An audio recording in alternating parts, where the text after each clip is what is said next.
Hello friends, চলুন আজ আমরা আপনাদের ঘুরতে নিয়ে যাই আলিপুর জেলে। ভাবছেন জেলে আবার কেউ ঘুরতে যায় নাকি? আরে তা নয়, আসলে আলিপুর জেলের ঐতিহাসিক গুরুত্বকে সম্মান দেওয়ার জন্য রাজ্য সরকারের উদ্যোগে এই জেলটিকে একটি মিউজিয়ামে পরিণত করা হয়েছে। তো সেই মিউজিয়ামটি আজ আমরা আপনাদের ঘুরে দেখাতে চলেছি। 30 টাকা টিকিটের মূল্যের বিনিময়ে পুরো মিউজিয়ামটা আমরা আজ ঘুরে দেখব আপনাদের সাথে। এই মিউজিয়াম মঙ্গলবার থেকে রবিবার পর্যন্ত খোলা থাকে, সোমবারে বন্ধ থাকে। দুপুর 12টা থেকে সন্ধ্যে 6টা পর্যন্ত কিন্তু এই মিউজিয়ামটি খোলা থাকে। আর হ্যাঁ, আপনারা যদি এই লাইট অ্যান্ড সাউন্ড শো দেখতে চান, যেটি খুব সুন্দর হয় শুনেছি, দুর্ভাগ্য বিষয় যেটা আমরা দেখতে পারিনি আমাদের একটু তাড়া থাকবার জন্য, তো সেটা দেখবার জন্য আপনাদের কিন্তু 100 টাকা বা 100 রুপিস এন্ট্রি ফি দিতে হবে বা টিকিট ফিস দিতে হবে। তো মিউজিয়ামে ঢুকতে গেলে প্রথমেই যেটা চোখে পড়বে সেটা হচ্ছে কি বাঁদিকে একটা কফি হাউস দোতলার ওপরে। চলুন সবার আগে তাহলে আমরা কফি হাউসে যাই, একটু কফি খেয়ে নিই, রেস্ট নিই, তারপরে ঘুরতে যাব। কেননা পুরো জেলটি ঘুরে দেখতে আপনাদের কমপক্ষে 2 ঘন্টা সময় লাগবে, অন্তত আমাদের সেটাই লেগেছিল। 2 ঘন্টা কেন লেগেছিল? কারণটা অবশ্যই পুরো ভিডিওটা দেখলে বুঝতে পারবেন। তো অনুরোধ রইল পুরো ভিডিওটা দেখবার, আর প্রথম থেকে শেষ পর্যন্ত পুরো ভিডিওটা দেখার পর আপনাদের কী ধরনের অনুভূতি হলো সেটা অবশ্যই কিন্তু আমাদের কমেন্ট সেকশানে বা আমাদের মেসেজের থ্রু জানাতে ভুলবেন না।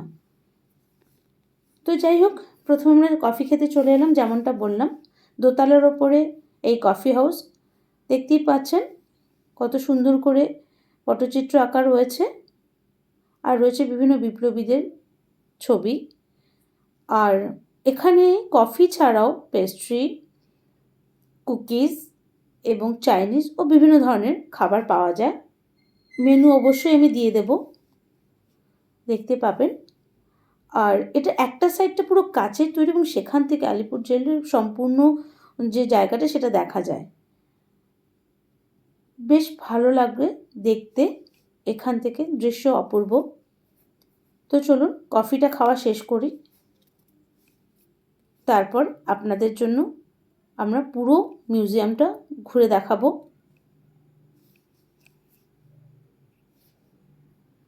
এই মিউজিয়ামের ইতিহাস জানতে গেলে আমাদের একটু পিছন দিকে যেতে হবে। সবার আগে বলি, এই মিউজিয়ামের বয়স প্রায় 166 বছর। 108 একর জমির ওপরে এই যে জেলটি, বা যেটি আগে আলিপুর জেল ছিল অবশ্যই, সেটি তৈরি করা হয়েছিল। এটি 1906 সালে আদি গঙ্গার পাড়ে তৈরি করা হয়েছিল। আর এই জেলে নেতাজি সুভাষচন্দ্র বোস, চিত্তরঞ্জন দাস, জওহরলাল নেহরু বা বিধানচন্দ্র রায়ের মতো বিশেষ ব্যক্তিত্বরা কিন্তু তাদের শাস্তির জন্য এই জেলে থেকে গেছেন। তো সেই কারণে এই জেলের ঐতিহাসিক গুরুত্ব অবশ্যই কিন্তু অনস্বীকার্য।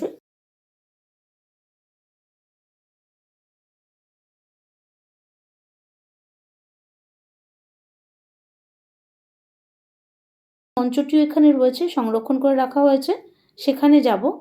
তো চলুন, তার আগে প্রথমে যেটা চোখে পড়লো সেটা হচ্ছে এই পুরো মিউজিয়ামের একটা ম্যাপ রয়েছে। এই পুরো জেলটির পুরো ম্যাপটা রাখা রয়েছে এখানে, যেটা থেকে আপনারা একটা ধারণা পেয়ে যাবেন যে কোথায় কি আছে, কোন সেলটি আছে এবং কিভাবে আছে। তো সেটা দেখে নিই। আমরা এগিয়ে যাচ্ছি প্রথমে ফাঁসির মঞ্চ যেখানে, সেই জায়গাটা ঘুরে দেখতে। আমরা জানি স্বাধীনতা সংগ্রামীরা তাদের জীবনদানের মাধ্যমে আমাদের দেশের ইতিহাসে একটা বিশেষ জায়গা করে নিয়েছেন, কারণ তাদের জন্যই আমরা স্বাধীনতা উপভোগ করতে পারছি। তো সেই সব মানুষদের কথা মনে করেই কিন্তু রাজ্য সরকারের উদ্যোগে এই সেলটিকে, এই যে জেল আছে সেটিকে মিউজিয়ামে পরিণত করা হয়েছে। তো তাই খুব ভালো লাগলো এই জায়গাটা আসতে পেরে। আমার অন্তত ইতিহাসকে আমি এখানে এসে জানতে পেরেছি। ইতিহাস বরাবরই আমার প্রিয় সাবজেক্ট, এবং তারও চাইতে বড় কথা হচ্ছে যখনই এই স্বাধীনতা যে যুগটা, সেই যুগটার কথা পড়তাম তখন মনে হতো কত তাড়াতাড়ি এই চ্যাপ্টারগুলো শেষ হবে। তার কারণ প্রতিটা চ্যাপ্টারে যখন পড়তাম তখন এই যে স্বাধীনতা সংগ্রামীদের যে কী ধরনের শাস্তি দেওয়া হতো, কত ধরনের কষ্ট, কত রকমের কষ্ট তারা সহ্য করেছেন তার উল্লেখ থাকতো, যেটা পড়তে পড়তে কিন্তু গা শিউরে উঠতো, কখনো বা চোখ দিয়ে জল বেরিয়ে আসতো।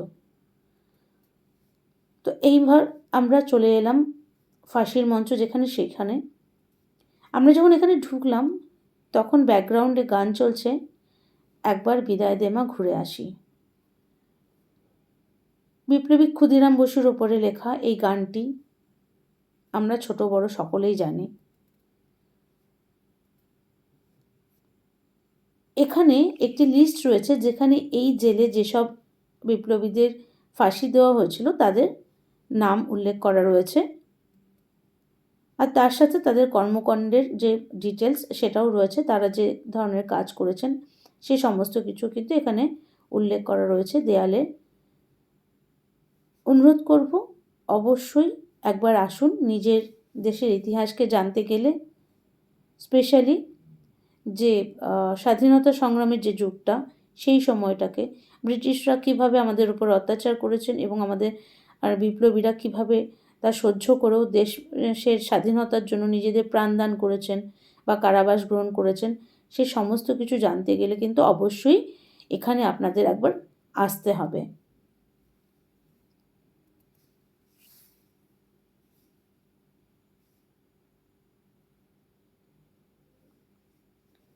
দেখতে পাচ্ছেন ডক্টর বিধানচন্দ্র রায়ের এখানে মূর্তি তৈরি করা রয়েছে।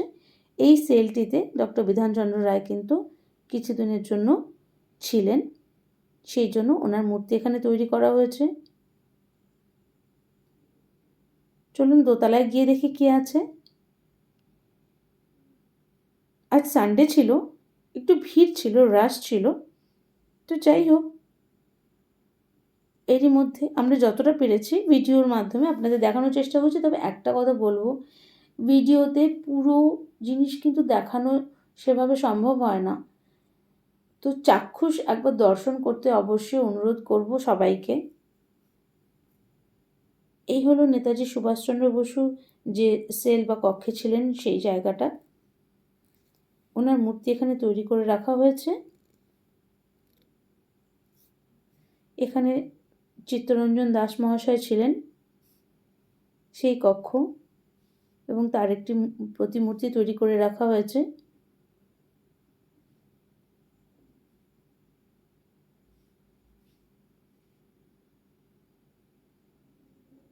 এবার যাব নেহেরু কক্ষে। এখানে আমাদের দেশের প্রথম প্রধানমন্ত্রী পণ্ডিত জওয়াহরলাল নেহেরু কিছুদিন কারাবাস বরণ করেছিলেন, সেই জায়গাটাকেও সংরক্ষিত করে রাখা হয়েছে।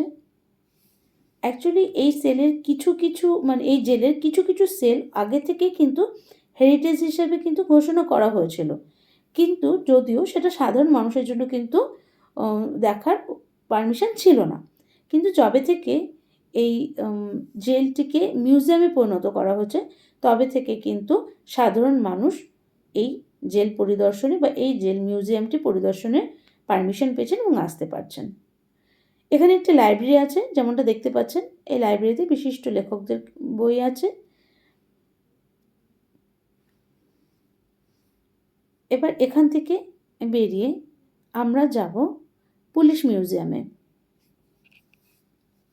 এই মিউজিয়ামটির বিশেষত্ব এটাই যে নানা রকম বৈপ্লবিক কার্যকলাপের ক্ষেত্রে ব্যবহৃত অস্ত্রশস্ত্র এবং কী ধরনের কার্যকলাপ বা কী ঘটনার জন্য সেই অস্ত্রশস্ত্র ব্যবহার করা হয়েছিল তার সমস্ত কিছু কিন্তু এখানে ডিসপ্লে করা হয়েছে। দেখতেই পাচ্ছেন সমস্ত উইপেন্স এখানে রয়েছে, এবং তার সাথে সাথে কোন কর্মকাণ্ডে সেটি ব্যবহৃত হয়েছিল সেটিও কিন্তু লেখা রয়েছে। সত্যি বলতে যত দেখছি, যত জানছি, তত বেশি কিন্তু শিহরিত হচ্ছি আর তত বেশি ভালো লাগছে। অবশ্যই গর্ব অনুভব করছি এটা ভেবে যে আমি ভারতবাসী।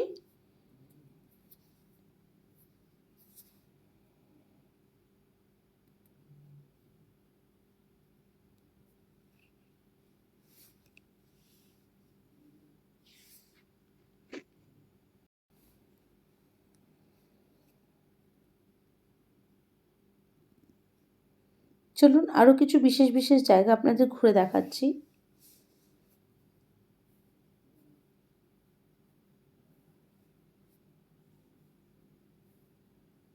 বিভিন্ন রকম স্ট্রাকচারের মাধ্যমে কিন্তু তখনকার যে ইতিহাস সেগুলো আমাদের সামনে তুলে ধরা হয়েছে।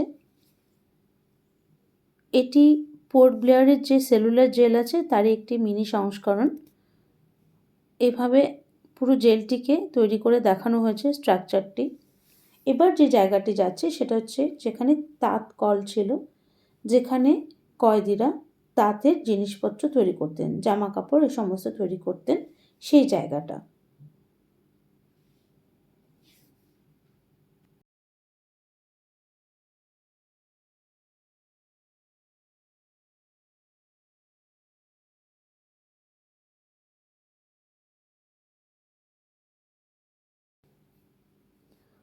এরপরে আমরা যাব এই যে রুমটিতে।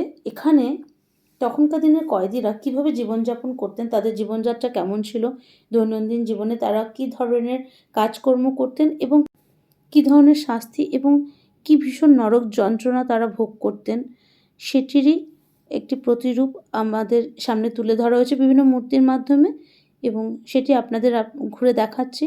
এ থেকে আপনাদের একটা ধারণা আসবে যে তখনকার দিনের কয়েদিরা কী প্রচণ্ড কষ্ট সহ্য করতেন।